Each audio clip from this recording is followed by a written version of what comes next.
The thought leadership session that will be conducted by Mr. Mahesh Ketan. He is a global supply chain head, epoxy division, Grasim Industry, Aditya Birla Group. He is having more than 21 years of experience in manufacturing, supply chain, business excellence across various industries such as food processing, apparel, and chemicals. He had been a certified examiner and assessor for various national awards on business excellence. He has been awarded for being amongst 50 most impactful knowledge management professionals by World Education Congress. Along with the current role, he is managing supply chain team in countries like Germany, Thailand, USA, China, and India. He currently takes care of procurement, planning, logistics, and distribution in about 20 countries. With a huge round of applause, ladies and gentlemen, let's welcome Mr. Mahesh Ketan on stage.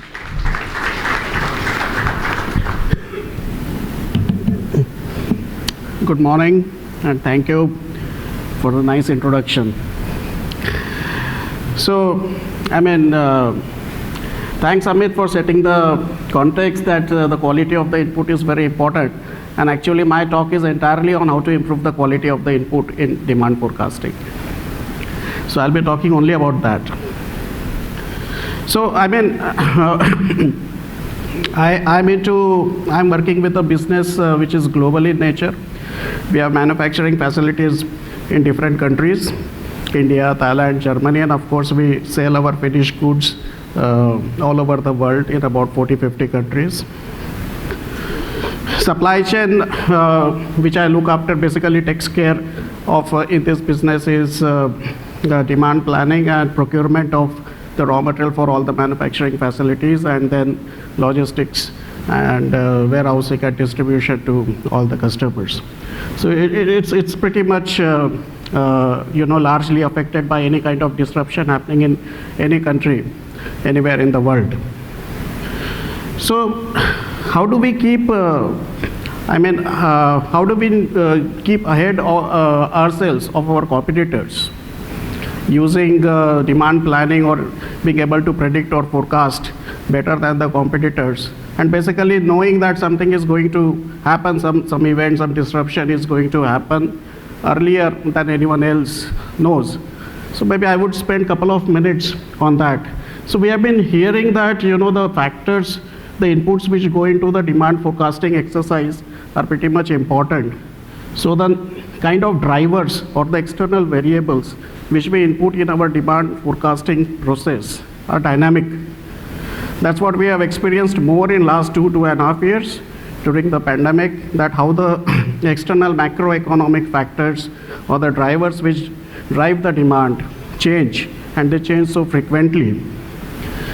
So I'm just trying to explain through this particular slide is it's not just the pandemic. This has been happening every year. If we look at the past history, 2018, 2019, again 2021, and now 2022, there is a Russia-Ukraine war. So see, 2018, there was a big disruption created by China when they had shut down hundreds of the factories due to environmental regulations, new regulations they imposed. So there was suddenly a supply shock. China stopped supplying many items. Then 2019, there was a US-China trade war that created some demand supply shocks.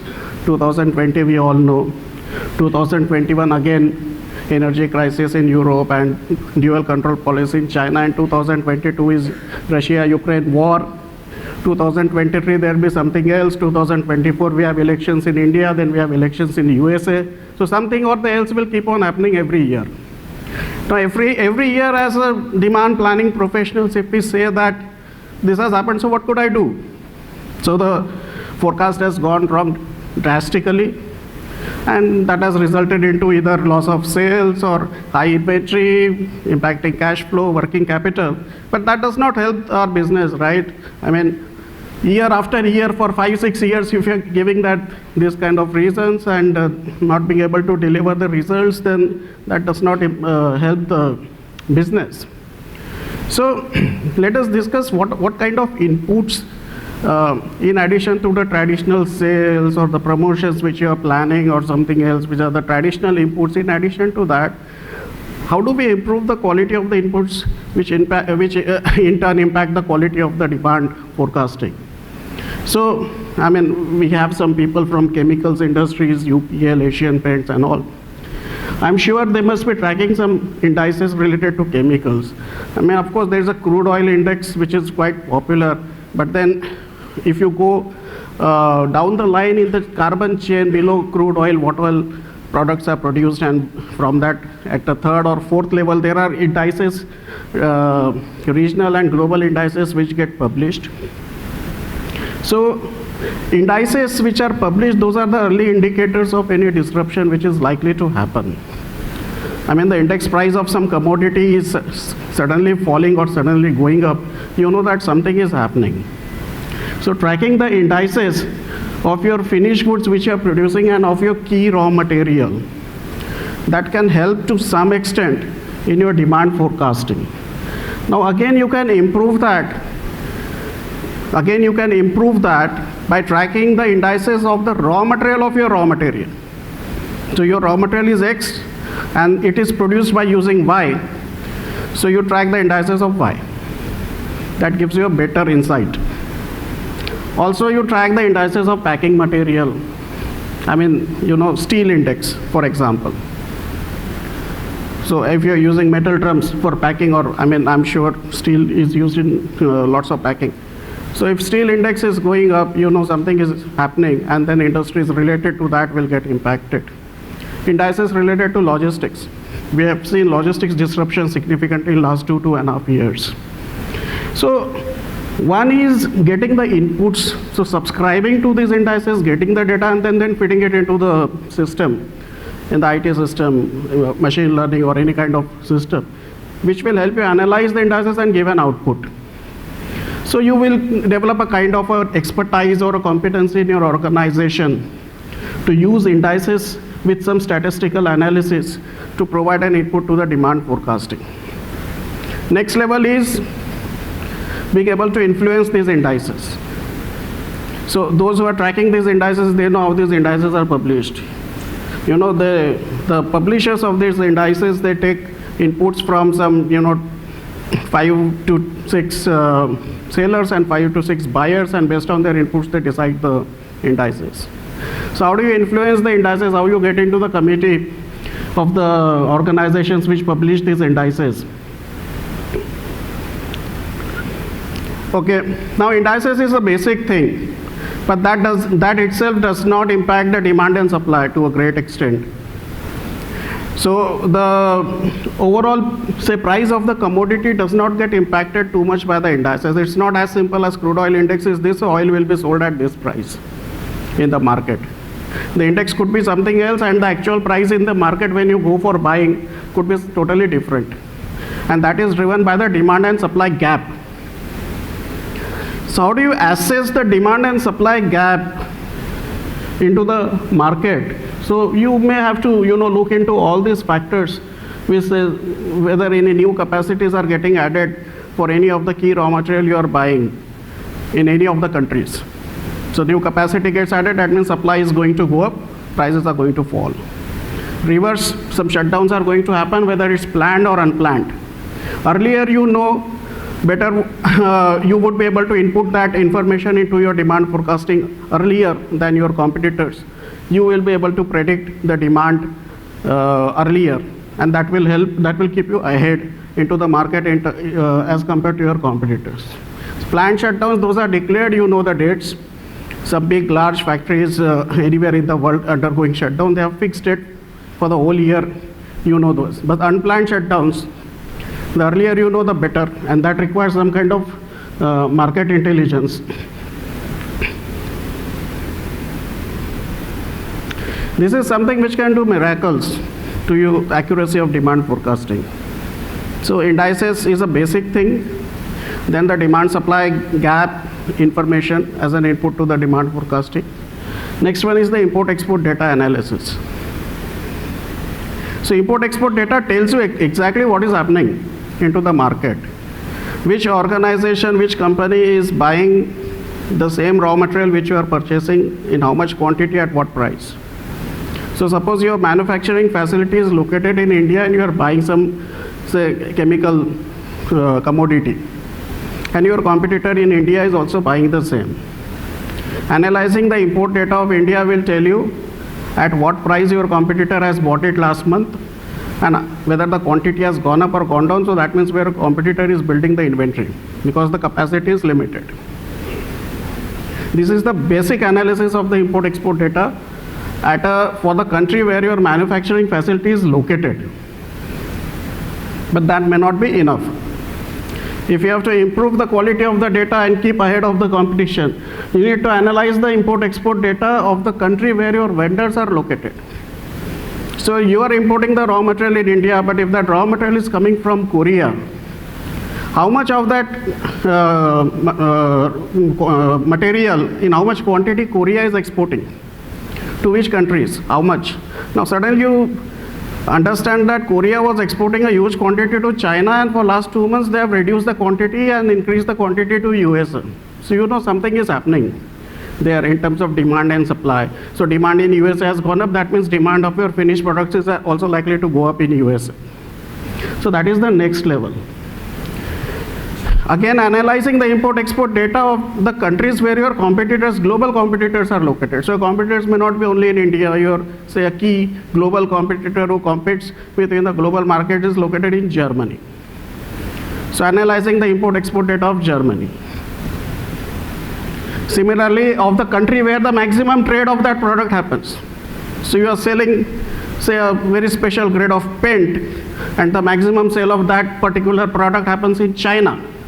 So you are neither buying in China, neither you are selling too much in China. But the maximum trade is happening in China.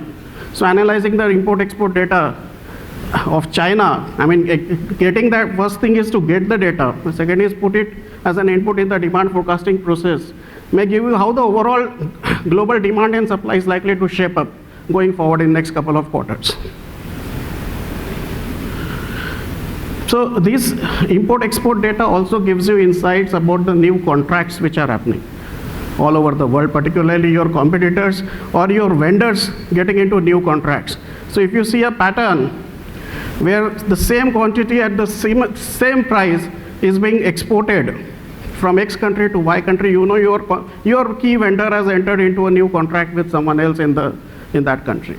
Similarly, you would know your competitor is buying from a particular vendor, same quantity, same price for last 3 months, which was not happening earlier.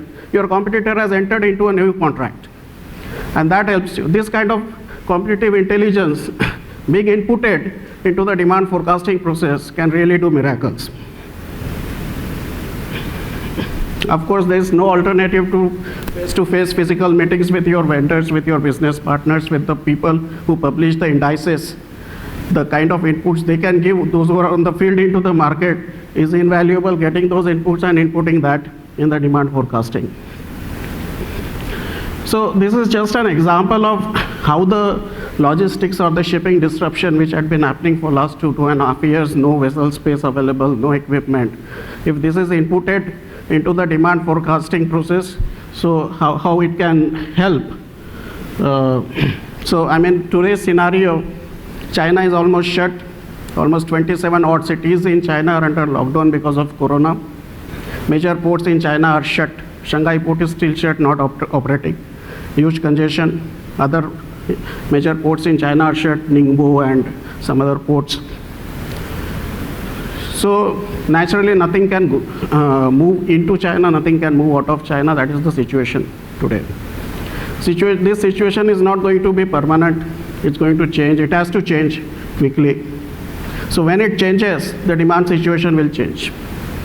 Today there is no absolutely negligible demand from China. So this is the current scenario, and because China is not buying, so people are selling in countries other than China. So the demand has increased in other, or the sales has increased in other regions, other countries. Situation might change drastically 15 days or 20 days down the line.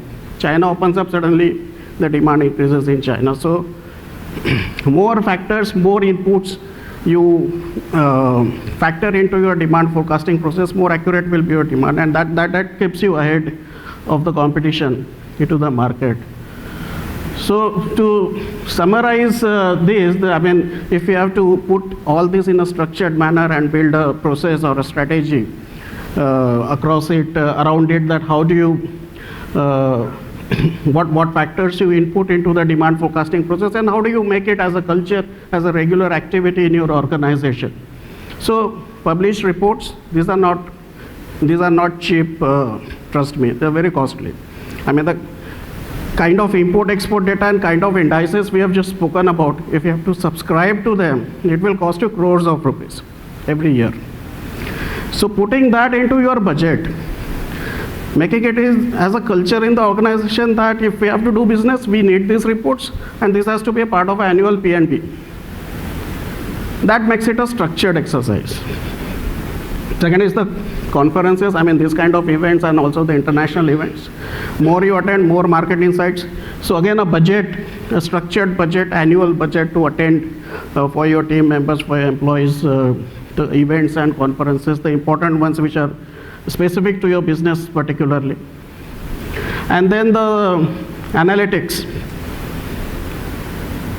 tools, kind of Blue Yonder kind of tools or any other tools, budget for that, and structured utilization of the statistical analysis supported by competitive intelligence. That needs to be there. So you need to have some tools, because as we have been hearing since morning, manually you cannot do everything, plus with so many variables it's impossible.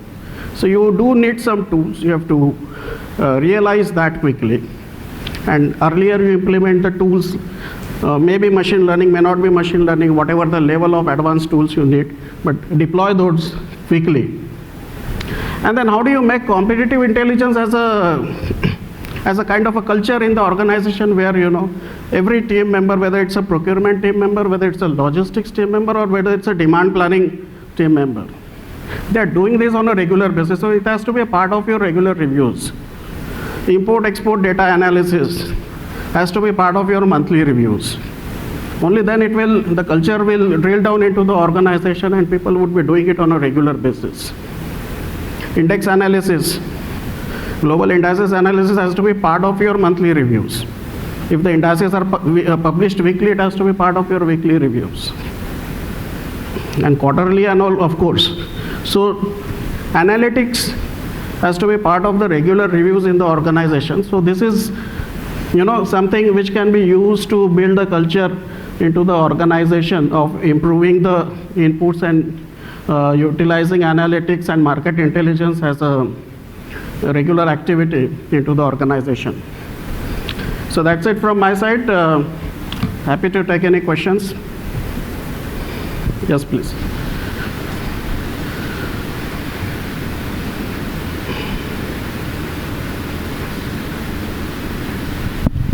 So my name is Monish Kumar Pete from Enmopep Limited, Pune.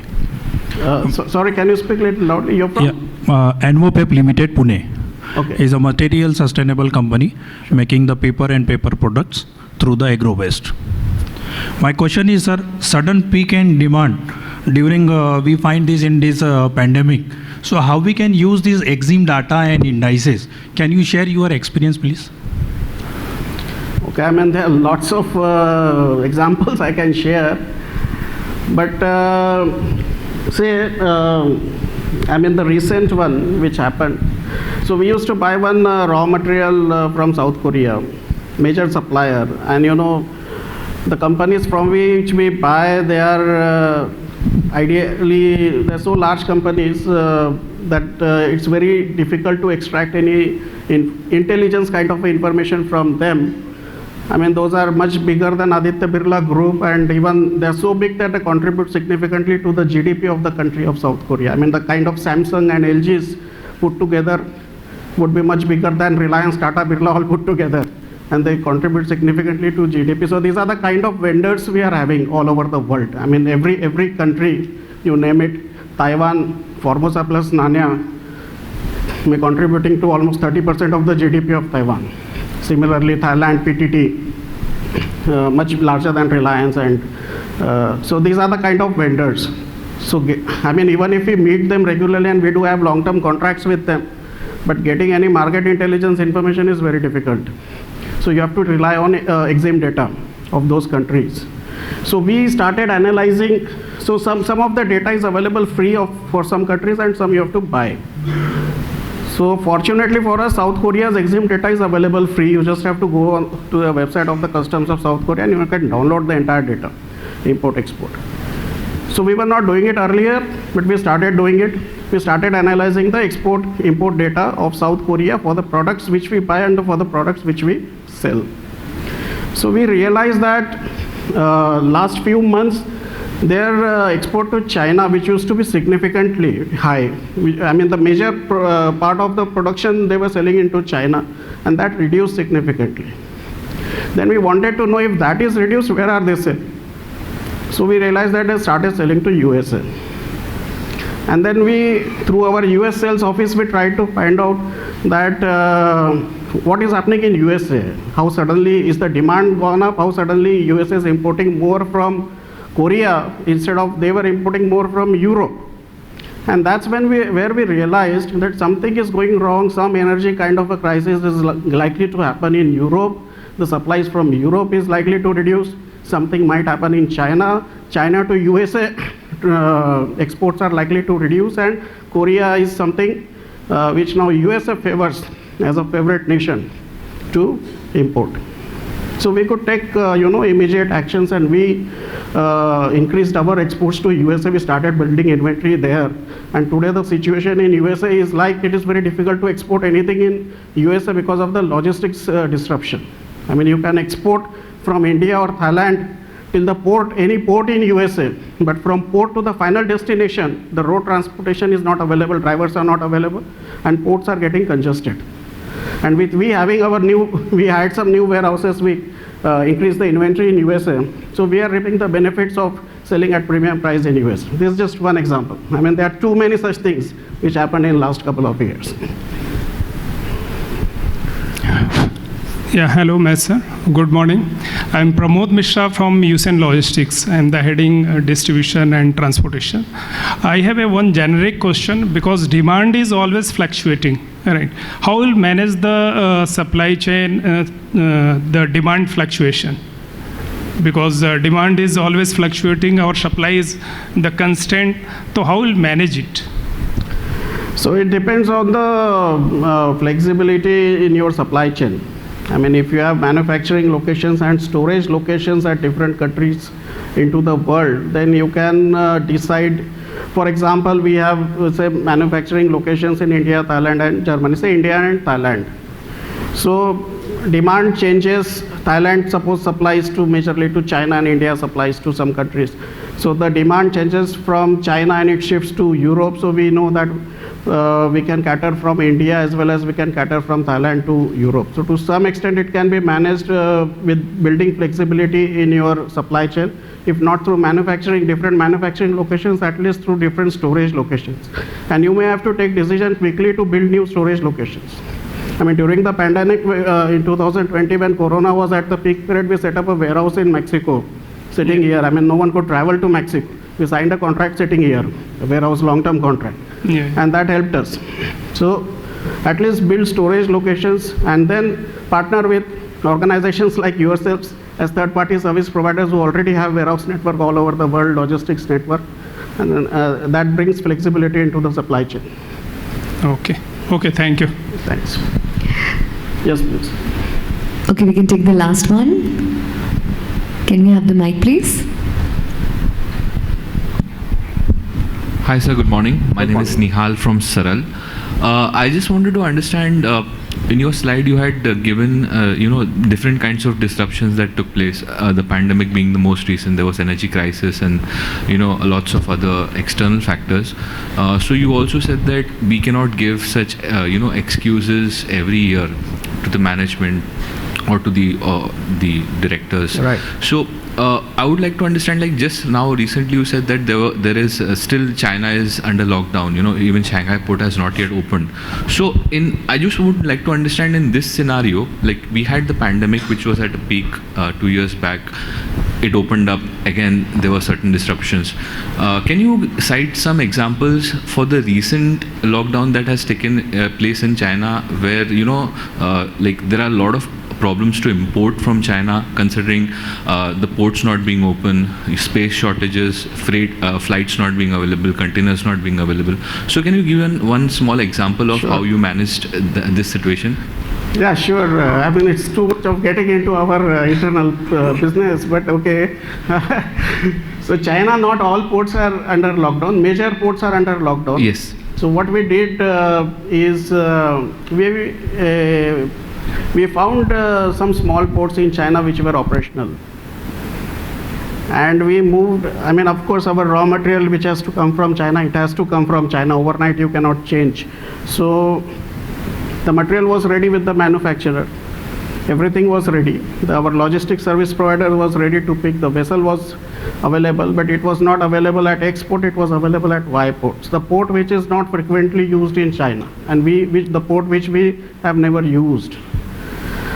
So we decided to use that port. And now, but the challenge was to move from the manufacturer's factory, from the factory to that port, which was like more than 1,000 kilometers, and road transportation itself was challenging in China because the trucks have to pass through some of the regions which are corona infected and which are locked down. So we got the material dispatched from the factory, but the drivers were stuck in some district, some zone in China where it was corona infected and under lockdown, and they had to come back. And then our logistics service provider, they found some alternate road route to take the material to the port, and finally they could take it, and finally we could ship it out to India. So this is one example of how we manage the China situation. So I mean, see, the more you engage with your partners, solutions are always available, one or the other. And if nothing would have been possible, we would have imported the same raw material from either Taiwan or Korea or Thailand. It is manufactured there, we have contracts and partners there, we would have used that. In terms of sales, we cannot sell in China, but USA the sales has gone up, so we started shipping out more in USA despite the logistics challenges. So solutions are always there. You have to engage with your partners in a better manner. I mean, actual partnership kind of an engagement rather than just a vendor-customer kind of a relationship. Rest of the questions so we can take offline. Yes, thank you so much, sir, for sharing your knowledge. And for the felicitation, may I invite Guru, sir? Yes. So, may I say, this is a small token of appreciation from UBS. Thank you so much for your time and for this wonderful knowledge sharing presentation. Thank you so much.